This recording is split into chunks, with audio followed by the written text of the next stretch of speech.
It's time for us to look at what the papers are reporting this morning, and I'll be doing this with my colleagues, Shettima, Veronica, and Ria. We're always here for you, always. I can see you're pumped up right now. Right, let's start with the Nation newspaper with the banner headline, Shettima, Ganduje, governors to receive Oborevwori into APC, and the rider reads, Delta agog for big political event of the year in Asaba. Okowa, PDP leaders move en masse. We still have World Bank backs federal government job creation plan.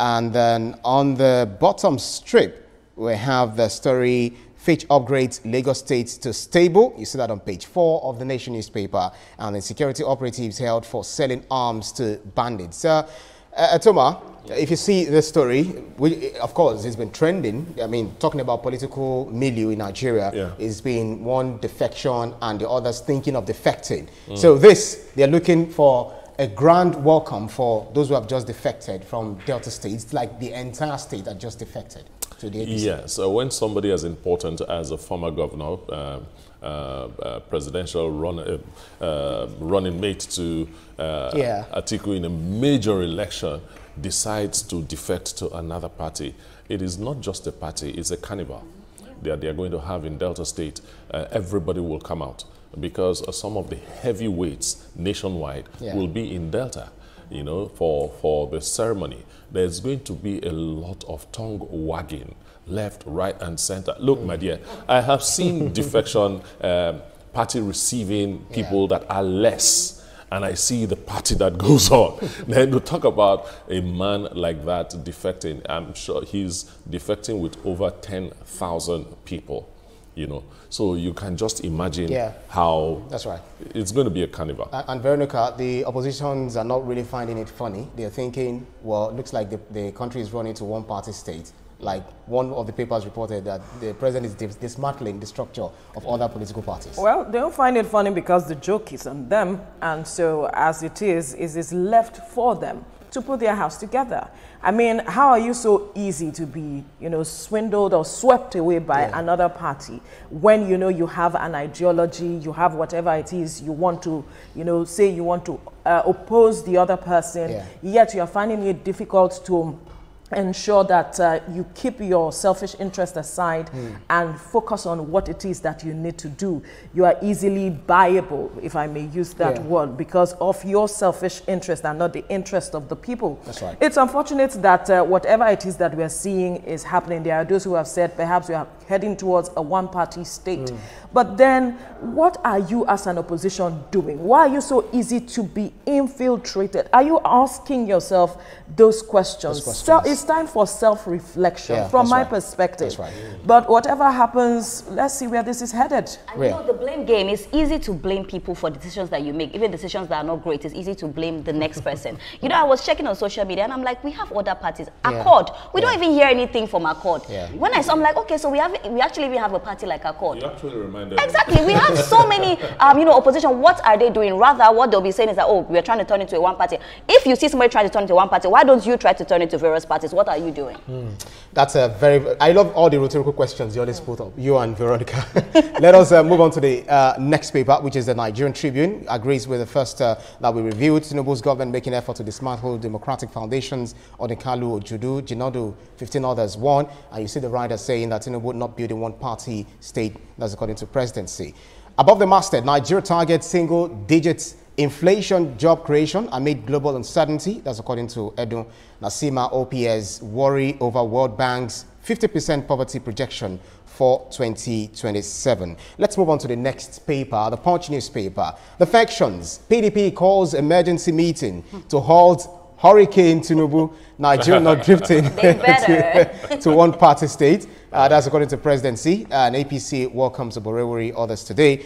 If you look at the NDLEA seizes 1 billion naira drugs in 80-room hotel raid. And then federal government targets 70% local pharmaceutical production. Shettima, if you look at the story of the NDLEA seizing 1 billion naira drugs in 80-room hotel raid, you know, so many things, so many shady deals are going on in the hotel rooms, in our hotels. You know, some, especially in that Lekki. I don't know about that. You're pointing fingers. It still goes back to intelligence gathering. It's as if the whole of today will be talking about the beauty of intelligence gathering and how effective it could be to curb a lot of crimes that are going on. Because even if you say it's Lekki, there are so many hotels in Lekki, but they chose that particular one, went there, did the raid, and they were this successful, you know. And we should invest a whole lot more in technology that will help us gather intelligence and fight crime head on. Let's leave this situation of not doing things the right way because one person is involved or another person is involved. Let's face this thing directly. Nigeria is in a state of emergency when it comes to crime. Yeah, Veronica. I just want to quickly touch on that. You know, these people who go to certain hotels know the hotel that allow their criminal activities. So they will always patronize them, and those ones are looking for money. You recall that last week we spoke about how some young ladies have become hookup girls, and they were going to make arrests and also sanction the hotels found doing some of these things, I think, last week. It is high time that as we gather intelligence, we enforce sanctions on these people to serve as a deterrent. That's right. Because when you see, there was an investigation that happened sometime this year, and you know, you needed to hear some of the things that these persons were saying with regards to how it is that they know the kind of hotels that they can go to do whatever it is that they want to do. Right. So owners of those hotels should be brought to book. They cannot say they do not know what's going on. And the reason why I'm even saying that, like, I'm saying it out with my chest, because there are some hotels there that the amount of outrageous things that they do, you cannot even fathom it. You know, I'm not going to mention names, but one of my friends went to a hotel at some point in Lekki, and the amount of things that he saw there, the drugs and everything, is sad. And I feel like these hotel people, we need to arrest them. In as much as you arrest the people that are coming there to patronize them, arrest the hotel people as well, because most of them know about these shading dealings and they do not say anything about it. Most definitely. Let's move on to this. Nigeria. Nigeria targets single-digit inflation job creation amid global uncertainty, as according to Finance Minister. And is saying boldly that Tinubu not plotting one-party state, says presidency. YFCT minister ordered crackdown on quack doctors, assures a free insurance scheme for pregnant women. On the bottom strip, very important story. Pedestrian bridges turn death traps. Hoodlums take over public facilities littered with feces. And then you see when you you find people daring the odds, daring the danger, because they are running away from pedestrian bridges where they are being, some of them are being obtained as to use a street balance. But because of our time, let's quickly move on to the next paper. Nigeria News Direct, 2027 defections show political strength, not threats to democracy. That's presidency, replies PDP. Others. Above the nameplate, NDIC begins payments of 46.6 billion naira liquidation dividend to Heritage Bank depositors. That story had been on. And Fitch upgrades ratings of Lagos, Kaduna, others to B, citing improved macroeconomic stability. Let's move on to Blueprint newspaper. It has lots of stories in front of it. Federal government secures $5.5 billion health investments to train 2,000 personnel yearly, engages Swiss Academy on Pharmaceutical Institutes. 22 large-scale projects underway. That's a beautiful one there, because where you have not just securing these investments, this funding, how about helping our health infrastructure? Yes, it's good that they are bringing on 2,000 personnel yearly. It shows that we are looking towards the health sector. Really good. Yeah, after bringing the 2,000 people yearly, what are the conditions of service that they are going to enjoy that will keep them working in Nigeria? That's another question. But that the federal government is doing something positive about the health sector is quite commendable. $5 billion. That's $5.something billion. That's a lot of money. And if judiciously used, it can train over 1 million people over time. But Veronica, you're not afraid of bureaucracy, transparency, and all of this. It should not just be focused in Abuja corruption. I was waiting for you to mention corruption. It's become a cliche, No, because Corruption is one of the challenges, major challenges we face in this part of the world, where you get these kinds of monies and you are hoping to see the necessary results at the end of the day, but you don't get that because some persons decided to pilfer, and then the persons that are meant to benefit from it are not benefiting at the end of the day. I think that for us to get the right results, it has to be a holistic approach to not just training, but also looking at their welfare, whatever the challenges they have brought forward to the government. Government should look at how it can judiciously use these monies to addressing them. Yes, we are talking about 2,000 persons being trained. How about recruitment? How about other aspects of their welfare packages, talking about insurance and all of it that they have always spoken about. Then how then do we upgrade the system that after you have trained them, they now have what to work with? Not that you train them and then they cannot, reflect those trainings at their workspaces. So it's important that government look into all of these areas and improve the system for the health workers to stay back. Rhea? For me, I'll just say I'm happy that we have a government that believes in healthcare, even though we can say that it's not as good as we expect, but they believe in healthcare and we see what they're doing. But my question is, when we bring these people out, we definitely need to give them good conditions for them to stay, because this is not the first time that we've churned out we trained a lot of doctors. Though I'm saying we trained a lot of doctors like I was part, but anyway, we trained a lot of doctors, and at the end of the day, we have seen these doctors leave us and go. Some of them have gone for selfish reasons because of themselves and forgotten about Nigeria and Nigerians. Selfish reasons because of themselves. Yes, it's not selfish. No, wait, some of them have gone. I didn't say all. I said some. Some have gone for selfish reasons and forget about the people they leave back. The Nigerians are supposed to be treating. So my question and what I'm saying is that when we bring out these people, we should also give them. It's not selfish. It's not selfish, because if government does the needful, most I of these said some, people, not all. Whether it's some or whether it's not selfish. They have to plan for their future. So even if they have done the needful and government is not providing what they need, they will leave. They will leave, but some of them should be compassionate. Because you left your country. No, but you say yourself. It's not about. I'm not a doctor. I don't give that kind of healthcare things. You are not a doctor, but you left your country. So is it for selfish reasons? No, but what I want to say is that let me just say what it's not for. I don't give out healthcare. That's right. No, now but let me tell you. I service to your government. Veronica. Why did you guys come to Lagos State? Veronica is always saying that. Let me ask you, why did you come to Lagos? Let us move on. Let us move on. Don't say that again. Let us move on. Honorable colleagues. Now you're sounding like the Senate President. All right. Okay.